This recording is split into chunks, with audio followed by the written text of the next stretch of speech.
I know you. You're that jaywalking punk anarchist. You're that jaywalking punk anarchist. Jaywalking punk anarchist.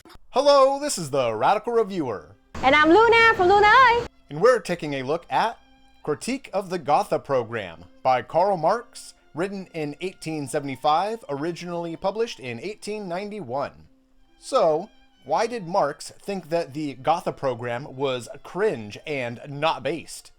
And why did I start this video with terms that are gonna guarantee it seems super dated in a few months? Well, as a Vietnamese person, I gotta say, I can completely understand why Marx wrote Critique of the Gotha program. If you've never read it, it's very short, kind of easy to follow, for Marx anyway, and it's very, very interesting. But what I really love about it is that Marx gives us some of his most concrete ideas about how communists should form and evolve stateless, classless society. And I believe that every Marxist should read Critique of the Gotha program before saying things like Vietnam isn't really socialist, because Marx predicted many of the problems Vietnam has faced and is facing right now. And he offered advice which we are applying right now in Vietnam. But what I really love about Critique of the Gotha program is how sassy Marx gets in this book. It reads like a transcript of a YouTube takedown video, and Marx is so angry and sarcastic and sassy and annoyed by the bad ideas of the Gotha program. But before I go further, maybe I should let Radical Reviewer explain what the heck the Gotha program is. Yeah, good point, Luna. Now, I'm not super familiar with the specifics of Vietnam, both historically or what it's like now. I'm generally pretty skeptical of the socialism of any claimed socialist project, but Critique of the Gotha program is Marx's critique of a Workers' Party platform, so it's a great lens for analyzing any attempts at socialism. The text is basically summarized in the background section of the book, where it states, Critique of the Gotha program is a critique of the draft program of the United Workers' Party of Germany. In this document, Marx addresses the dictatorship of the proletariat, the period of transition from capitalism to communism, the two phases of communist society, the production and distribution of social goods, proletarian internationalism, and the party of the working class. Well, dang, that's really all you need to know. It's a critique of the program of the United Workers' Party of Germany. It discusses the transition from capitalism to communism, the two phases of communism, the production and distribution of goods, and internationalism. The book is only 40 pages long, and it's free online. Hell, the online PDF is only 20 pages long. What the hell do you need us for? Go read it yourself. Link in the description. Bye!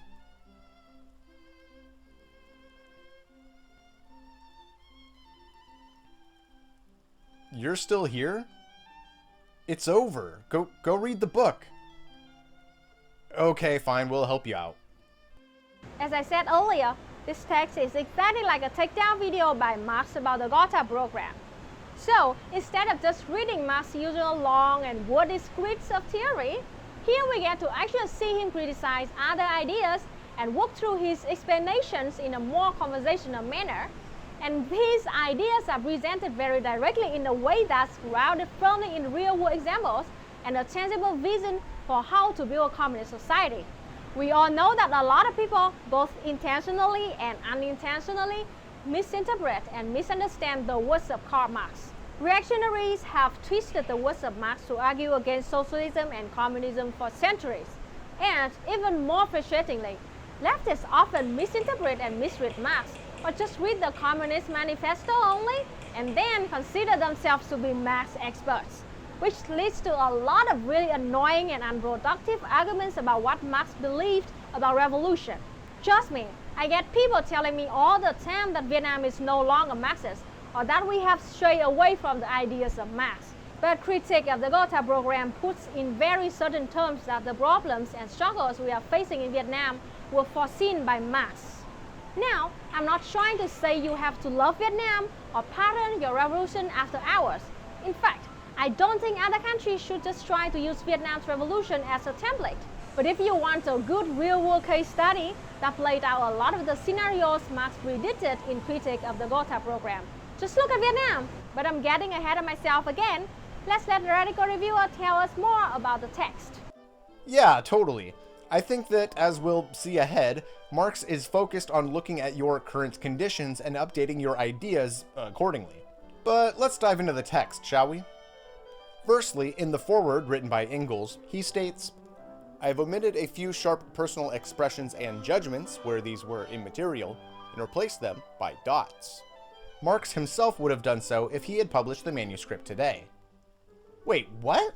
This isn't the full original text? This is the Engels edited version? Hashtag release the Marx cut. Anyway, this text is a letter that Marx wrote to W. Barak. You know, this being a letter to the members of the United Workers' Party to critique their proposed program and all that. There's actually a lot of interesting history here about the Gotha program being a proposed platform between Eisenach's Social Democratic Workers' Party, the SDAP, and Lassalle's German Workers' Association, the ADAV. These two parties were scheduled to have a congress in Gotha, Germany, where they would unify as one workers' party. The German Empire quickly banned the party a few years later under anti-socialist laws. In fact, the party was banned in 1878 and the ban lifted in 1890, between Marx's writing of the letter and its publication. But for our purposes here, all you really need to know is that the Gotha program was a proposed Workers' Party platform, and this is Marx's critique of that platform. Okie dokie? Chapter 1. To start, Marx tries to put the program into perspective, basically saying that action is more important than any program, and that establishing a program between two parties without having substantially worked together basically sets up the program for failure when the objectives are not met. He states, "Every step of real movement is more important than a dozen programs. If, therefore, it was not possible and the conditions of the item did not permit it to go beyond the Eisenach program, one should simply have concluded an agreement for action against the common enemy. But by drawing up a program of principles, instead of postponing this until it has been prepared for by a considerable period of common activity, one sets up before the whole world landmarks by which it measures the level of the party movement." One of my favorite lines in this text is, "Every step of the real movement is more important than a dozen programs." I wish I could force every single leftist streamer and YouTuber to read this line, especially the ones who brag about how many views they have every month and talk shit about real-life activists who are risking their own lives for the movement. Anyway, I think it's an important point. Even though Marx was a theorist, he knew that communists need to do much more than just sit around and debate theory as armchair revolutionists. Winning debates won't build communism. We'll have to do more than just win arguments. And we have to take real steps toward revolution, as Marx says here. Bringing it back to Vietnam, a lot of Western leftists like to shit on my country's revolution and the society we are building. They like to sit in their comfortable developed countries and tell me and other Vietnamese that we aren't real socialists because we haven't built a full stateless classist society in just a few decades after our country was bombed into the Stone Age by the USA. Marx explains in Critique of the Gotha program that building a communist society is extremely difficult and complicated, as we Vietnamese communists have learned from experience, as I try to explain in my video, Is Vietnam Socialist? But anyway, whether you agree with me that Vietnam is socialist or not, I think we all can agree that the Gotha program is not socialist, because the writers of the Gotha program made a lot of mistakes that socialists are continuing to make to this day. Yeah, totally. I think the section about action versus a program is very important, but I think that the rest of the quote completes the idea. When Marx talks about the conditions and the period of common activity, this is crucial. Great ideas are great, but without people propagating those ideas, without people working to gain public support for those ideas, then we won't have the ability to put our ideas into action, and we'd set ourselves up for failure. With that said, in the letter, Marx takes on the program line by line, so let's do the same here. The program states, 1. Labor is the source of wealth and all culture, and since useful labor is possible only in society and through society, the proceeds of labor belong undiminished with equal right to all members of society. Yeah, that sounds okay, I guess. I mean, isn't labor the source of all wealth? Well, Marx argues that labor is not the only source of wealth. There is also natural resources. And there's also some serious implications with the line, the proceeds of labor belong undiminished, but that will be addressed in just a bit. Next, the program states, 2. In present-day society, the instruments of labor are the monopoly of the capitalist class. The resulting dependence of the working class is the cause of misery and servitude in all forms. Yeah, capitalists have a monopoly on the means of production. That's the whole problem, right? Well, Marx argues that this passage ignores the monopoly on property and natural resources, and Marx blames Lassalle, the founder of the German Workers' Association, for this mistake. He states, "The correction was introduced because Lassalle, for reasons now generally known, attacked only the capitalist class and not the landowner."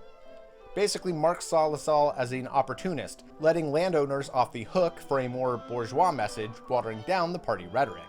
The program then states, 3. The emancipation of labor demands the promotion of the instruments of labor to the common property of society, and the cooperative regulation of the total labor, with a fair distribution of the proceeds of labor.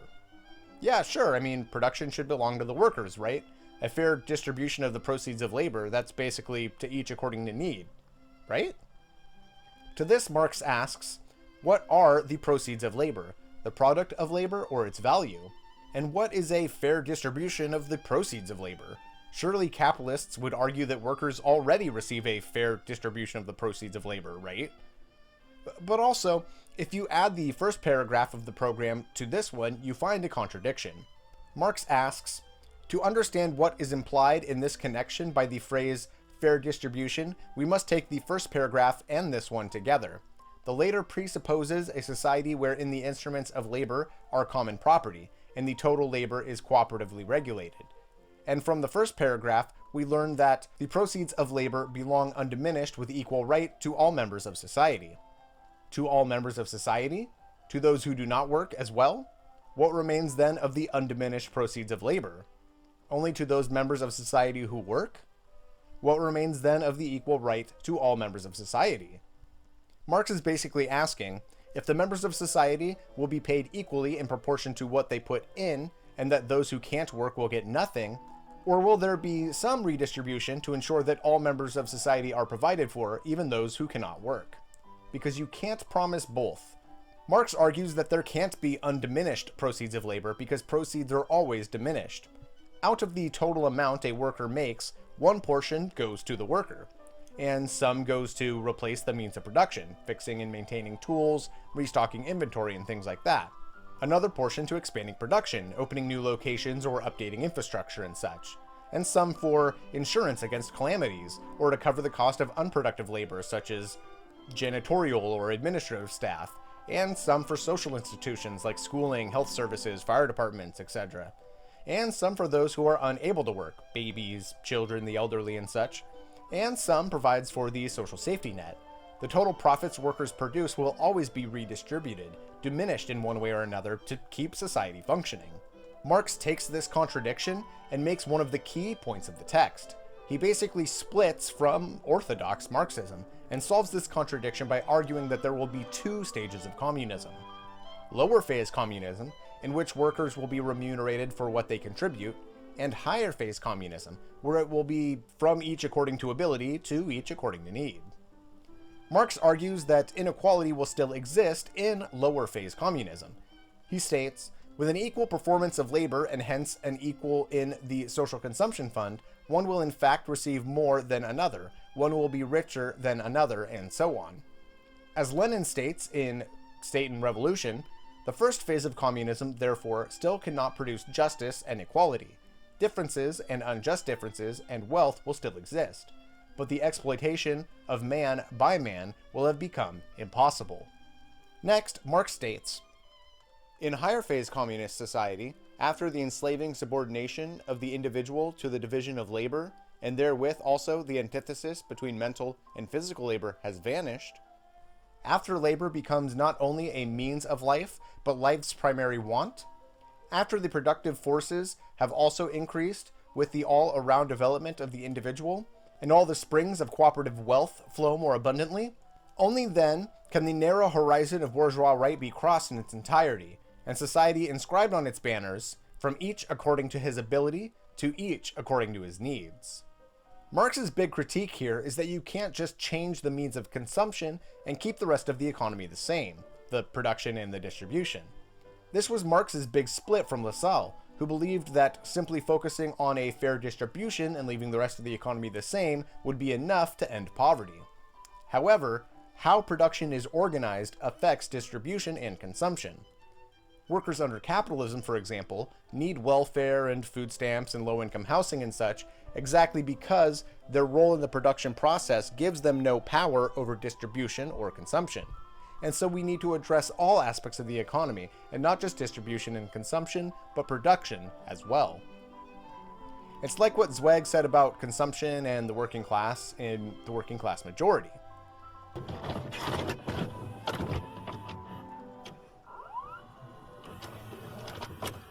Consumption cannot change anything in the economic power working class people exert, of course. It can only mean the fake power of imitation and make-believe, which ultimately must be empty and unsatisfying, as so much consumption actually is. Moving right along. Next, the program states, 4. The emancipation of labor must be the work of the working class, relative to which all other classes are only one reactionary mass. That tracks, right? Like how in the intro to the Communist Manifesto it states, the history of all hitherto existing society is the history of class struggles? But wait, Marx argues, the manifesto adds that the lower middle class is becoming revolutionary in view of its impending transfer to the proletariat. From this point of view, therefore, it is again nonsense to say that it, together with the bourgeoisie and with the feudal lords into the bargain, form only one reactionary mass, relative to the working class. You know what, Marx? I totally agree. Sure, many segments of society might tend towards a reactionary mindset, but we shouldn't reserve them to that position.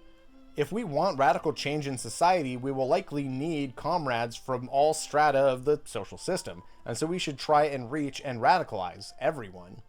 The program then states, the working class strives for its emancipation, first of all, within the framework of the present-day national states, conscious that the necessary result of its efforts, which are common to the workers of all civilized countries, will be the international brotherhood of peoples. And Marx critiques, Lassalle, in opposition to the Communist Manifesto and to all earlier socialism, conceived the workers' movement from the narrowest national standpoint. Basically, communism isn't a nationalist endeavor, it's an international endeavor. You know, workers of the world unite. Chapter 2. The program states, starting from these basic principles, the German Workers' Party strives by all legal means for the free state and socialist society, that abolition of the wage system, together with the iron law of wages and exploitation in every form, the elimination of all social and political inequality. Yeah, cool. Abolition of wages and exploitation and inequality. Sounds good to me. But Marx argues that if this theory is correct, then again I cannot abolish the law even if I abolish wage labor 100 times over, because the law then governs not only the system of wage labor, but every social system. Basing themselves directly on this, the economists have been proving for 50 years and more that socialism cannot abolish poverty, which has its basis in nature, but can only make it general, distribute it simultaneously over the whole surface of society. Marx complains that this is as if, after abolishing slavery, a slave complaining that the real evil of slavery was the poor food quality. It's not just about wage labor. That's not the only problem with capitalism, that's too narrow-minded of a complaint. And Marx concludes, instead of the indefinite concluding phrase of the paragraph, the elimination of all social and political inequality, it ought to have been said that with the abolition of class distinctions, all social and political inequality arising from them would disappear of itself. Chapter 3. The program states, the German Workers' Party, in order to pave the way to the solution of the social question, demands the establishment of producers' cooperative societies, with state aid under the democratic control of the toiling people. The producers' cooperative societies are to be called into being for industry and agriculture on such a scale that the socialist organization of the total labor will arise from them. Yeah, I mean, democratically controlled co-ops getting bigger and bigger until it takes over society. That sounds cool, like some kind of syndicalism, right? Well, Marx states, as far as the present cooperative societies are concerned, they are of value only insofar as they are the independent creations of the workers, and not protégés either of the government or of the bourgeoisie. This is like what Richard Wolff argues in Democracy at Work, saying that worker-owned businesses, worker-managed businesses, and co-ops fail to be sufficiently democratic or worker-owned. Basically, we should not settle for some state facsimile of a democratic workplace, but strive for the real thing. Chapter 4. Marx calls this the democratic section. The program states that it wants to establish A. the free basis of the state, and Marx critiques that the state should not be free, but that it should be subordinate to the people. Basically, as Marx argues in the Communist Manifesto and elsewhere, once power is in the hands of the workers, the state should fade away, it having no purpose, free or otherwise. Marx adds, between capitalist and communist society, there lies the period of the revolutionary transformation of the one into the other. Corresponding to this is also a political transition period, in which the state can be nothing but the revolutionary dictatorship of the proletariat. This is referring back to the stuff about a transition from capitalism to lower and then higher phase communism.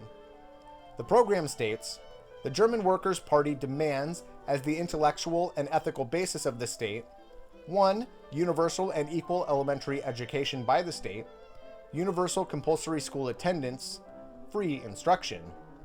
Marx says that this isn't asking for much since Germany already had free compulsory education for children, and that they should have, at the least, asked for free technical school as well. Appendix. In addition to free education, the program also calls for 2. a normal working day. To which Marx replies, in no other country has the Workers' Party limited itself to such an indefinite demand. I mean, like, what even is a normal working day?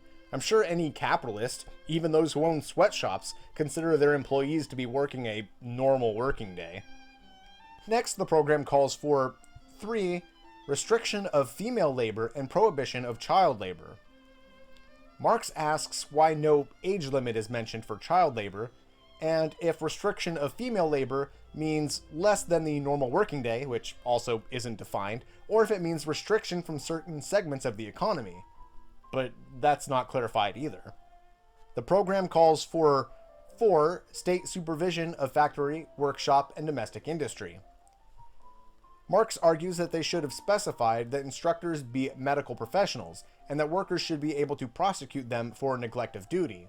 Without some teeth, this supervision might act, as it often does in our own economy, as a puppet for the capitalists, letting them know what time factories will be inspected, only inspecting a small fraction of the total factory operations, and things like that. The program calls for 5. Regulation of prison labor. And this isn't about improving working conditions, it's about limiting the amount of prison labor. And Marx says that there is no desire to deprive them of their sole means of betterment, productive labor. I think Marx would agree with what Emma Goldman argues in Anarchism and Other Essays, that workers should strive for solidarity with prisoners. We should not attack prisoners when they are forced to work as scabs against us. Instead, we should fight alongside prisoners and allow them to be paid equally, both to improve their own lives and so that cheap prison labor will no longer be a weapon for the capitalists to use against us. And finally, the program calls for 6. An effective liability law. And Marx wonders, what does effective mean? Along with normal working day and restriction of female labor, what is actually being called for? This is so wishy-washy and non-specific. I mean, it's almost as hollow as Trump's second term plan. Or maybe not that bad, that shit was hilariously bad. Anyways, in conclusion, Marx states, Dixi est salvavi amimamim, which means, suck a dick, dumb shits! Or no, wait, no. It means, I have spoken and saved my soul. Conclusion. I think this is one of Marx's most important works, and it's still very valuable for leftists to read today, because leftists still make many of the same mistakes made by the Gotha program.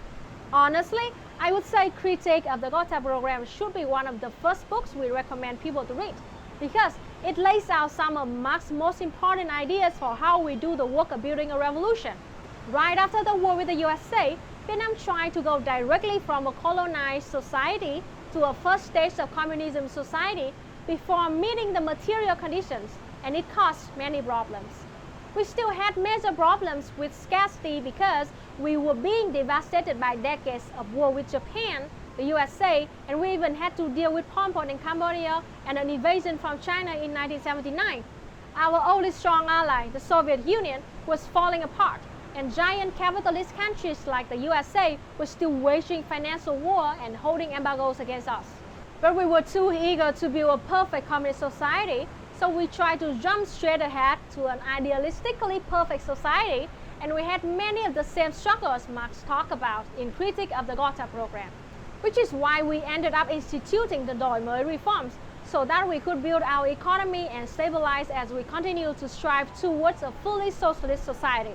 The reason I'm saying all of this to you is that I believe that we here in Vietnam have already learned the lessons Marx warned us about in Critique of the Gotha program the hard way.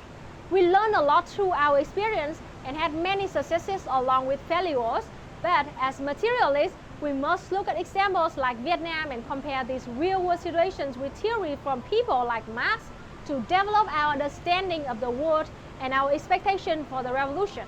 As you build your revolution, wherever you are, I just hope that you will try to learn the real stories of places like Vietnam, which is why I started my channel.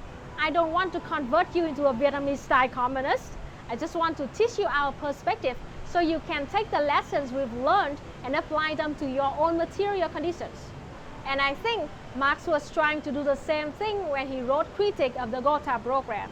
He saw major flaws in the ideological underpinning of the Gotha program and tried to point out the contradictions that were being made so that communists wouldn't make big mistakes right from the beginning.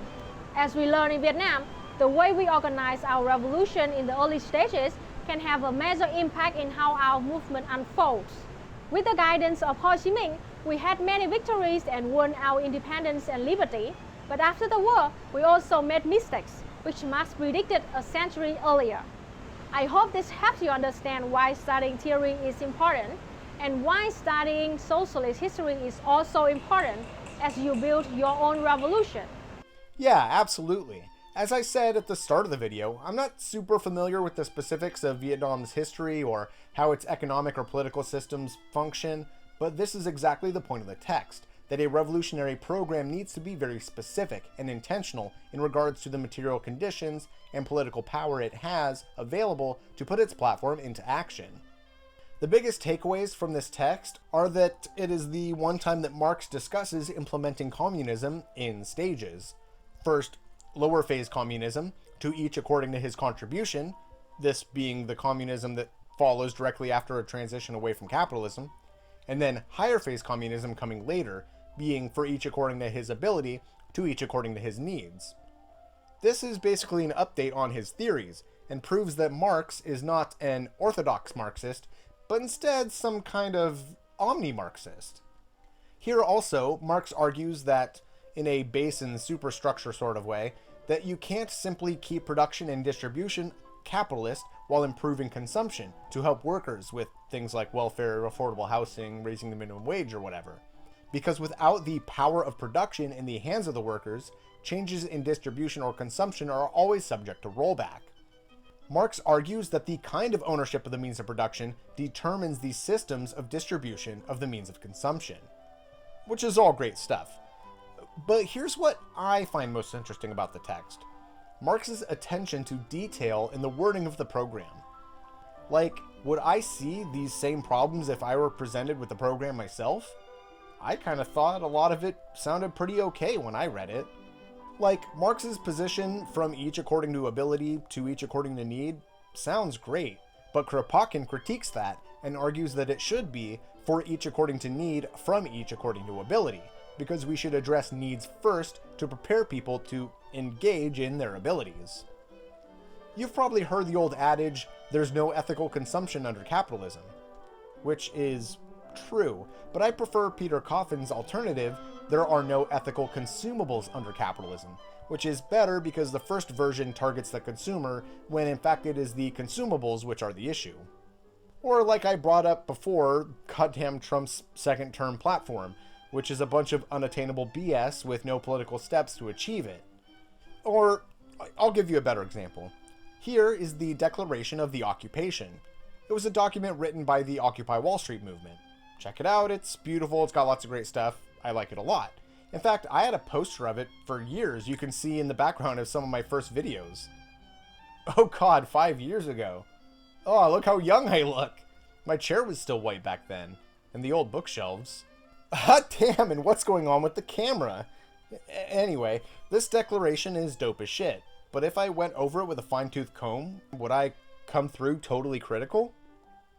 Like, I went to Chaz or Chop or whatever, and that whole thing was really cool, and they were doing dope stuff. But you know how ridiculous it looks when you can't even get the name of your movement right? First Chaz and then Chop? It makes us look like idiots. The lessons in this text about transitional stages and the need for control of production and internationalism, that stuff's all great.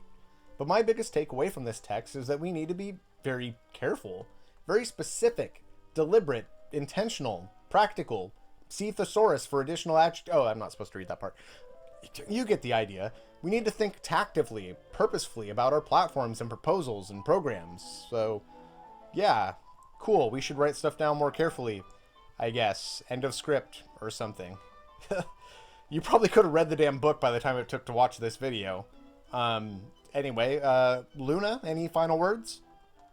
I hope you enjoy learning a little bit about Vietnam. And if you want to learn more, you can subscribe to my channel, Luna ơi. I talk about Vietnamese culture, history, food, and of course, politics. I also stream every Tuesday night at 10 p.m. Eastern Time and answer questions live about Vietnam. Thanks for having me on, Radical Reviewer. Good doggy. Of course. And thank you, Luna, for helping me out with this text. I really appreciate your input. And of course, as always, I'd like to thank my wonderful patrons. Your tremendous support has allowed me to get dog insurance and support other creators I couldn't otherwise support and things like that, which is really awesome. I appreciate you folks a lot. And if you like what I do here and you want to support the show, you can go to patreon.com/radicalreviewer. And if you're interested in radical theory, looking for a book recommendation or whatever, you can get your radical reviews here with the Radical Reviewer. Thanks for watching.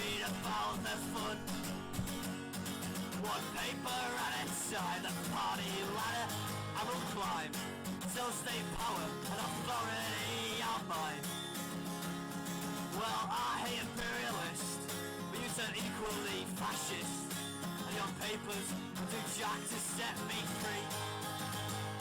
Well, your songs, your youth, the day above their truth. Now you're hawking Workers' Weekly issue 3. You're hawking Workers' Weekly issue 3。不就写了哥达纲领批判，只不过为了维护党内团结。就没有公开发表。是时候公开批判他们了。